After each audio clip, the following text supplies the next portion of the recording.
Monica coming to you from Inspired to Sew. I'm going to show you today one of our newest dyes on the AccuQuilt. This is a fantastic bib dye. Now some of you might be thinking, why do I need a dye? I could cut this out myself.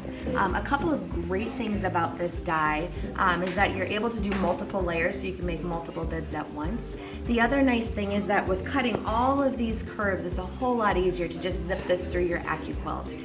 This dye will work on our Go Big as well as our classic AccuQuilt cutter. It does use a much larger board, but that way it'll make it so that you can use your standard size mat to go along with this. The other great thing about cutting out a bib with a dye versus cutting it out with scissors is that you're able to use some really fun, unique fabrics. For example, minky. If you want to cut out minky with this, normally minky is very slippery and it's hard to cut out with the scissors. So being able to use this dye made it really easy to make sure that all of my curves were very accurate, as well as when I went to line up my front and my back, it was much easier to keep it all together in one piece. A couple other things that were nice about using a dye is that I'm able to cut all of my pieces in one pass on the AccuQuilt. So I would place my front piece first, and then I put my back piece down so that they were right sides together. So that way I could take it straight to my sewing machine and cut it with everything all in one piece. I'm going to show you a couple of the different bibs that I made using this dye. First is this fun graphic bib. It's using the fabric line called Good Vibes Only. It's got this great graphic print as its main piece, but there's lots of other coordinating pieces as well. The other nice thing about all these bibs is they are all completely reversible since you're finishing both sides. This particular bib, I did use some fusible interfacing in so that it stands up a little nicer. It's a product called Sure Tailor, and this one really finishes great. All of the bibs, I put the Velcro on them so that it made it really easy for use. The bibs also are pretty adjustable as far as size. When it comes to kids, the neck size actually doesn't change much.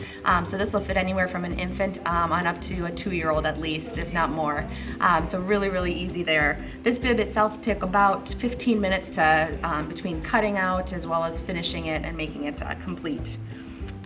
The next bib I have here, this is actually a flannel line that we have. It's called Cuddly Kitties. And I did some piecing on this one where I added some rickrack to it. The nice thing about doing this with a dye is that I was able to do all of the fussy work before I even cut it out. So I had everything in squares, laid it down on my dye, and then cut it out completely together. So that one's Cuddly Kitties. Really sweet, soft fabric. This next one is from our Mickey Mouse line that we have here in the store, and on this one I put some appliqué on. Some other fun things you could do is you could embroider on this. You could also use even just a quilt block that you have and piece it together to get enough. So one of the things that we did here is, like I said, we added some appliqué, and I did all of that before I cut it out. And then on the back of this one I put minky. And so the minky makes it really, really soft on the back, but it made it really easy to cut out with that dye, so I was still able to do the traditional right sides together, sew it, and then flip it right sides out. One other important piece on all of the bibs, I did top stitch along the edges, so that way when it got washed, then it came through the dryer, you didn't have to send it back through and iron it again, so it made it really nice, clean, crisp edges there. And then this next bib, I used one of our newer products called Iron-On Vinyl or Slicker. And what that does is that you can take any cotton fabric that we have in the store and make it laminate.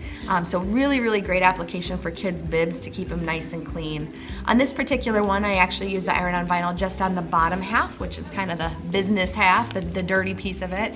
And I did keep the top just as a regular solid fabric. I did use some fusible interfacing on this one as well with the Sure Tailor, but otherwise was still able to do the flip and sew method and then top stitch the edges.